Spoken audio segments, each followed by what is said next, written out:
and other places in Scripture kind of come from. And so now we can start to see when we get all those, this person begot this person, who begot this person, who had all of these other people that they begot, and it makes a nation, kind of like Abraham, right? Started out with a few, and it kind of grew into what it became.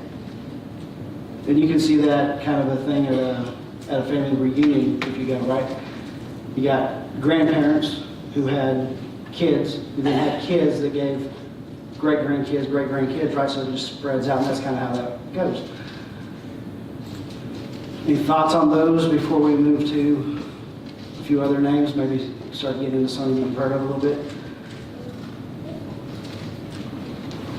What jumps out at me is also the concubines. Yes. There's a lot of concubines involved in this book. Yes. You know, or more so, but one of those daughters is going to become a major player down the road too.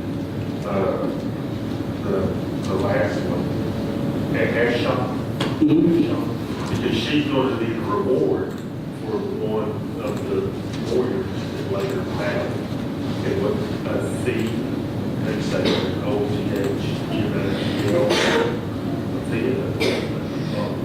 he's going to end up being her husband. Right. And she's going to be the prize for him taking the city that Joshua would be taking. Which kind of makes me think, if you think about what he just said, where she becomes a prize, and we're seeing a lot of these names further down the road, it kind of sets the stage for what we're going to be seeing. So now, just like anything that we watch or any other book that we read, we're getting it set to where, okay, I know that name. I know who that is, and I can see where that came from, and I can see why it's important that that person is in this place now. We're going to get to a few that, so if you pick these names out like you've already seen, right? We've seen where possible prophets, people surrounding them, kings, people surrounding them, prize for different things, people overseeing the tabernacle, all that stuff, right? You can pick a name out when you can go and scroll off. And so you can really, we can break this down and be doing genealogy for, I guess, till Jesus takes us home. We could do it forever. But the purity of the nation could be questioned because of the concubines, because they were usually slaves as a result of war given to the wives as a trophy. Yeah, and look at the problem with that being.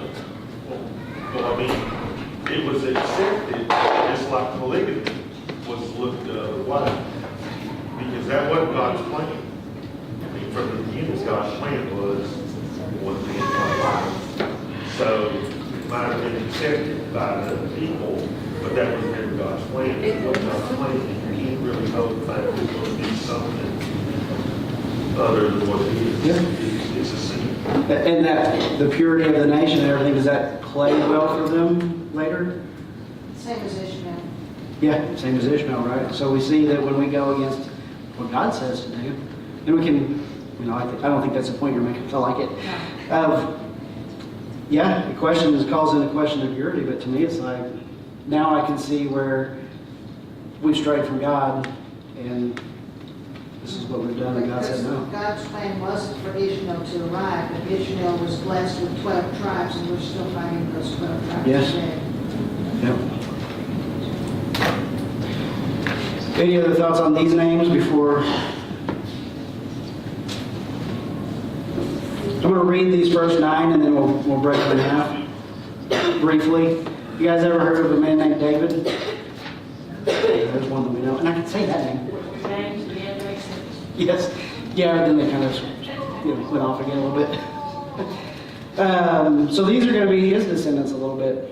Actually, let's see. If you want to write down to look up later or not, but you can write these verses down. They go with verses 1 through 9. If you look at 2 Samuel chapter 3, verses 2 through 5. And then you can look at 2 Samuel chapter 5, verses 13 through 16. I'm going to read you these names that are David's kids, but they're kind of split in half, so I'll reread them as they're split in half. Now these were the sons of David who were born to him in Hebron. The firstborn was Amnon by Ahinoam, Jezreelites. The second, Daniel by Abigail, the Carmelites. See, even the ones I can do, I can't now. The third, Absalom, the son of Mecca,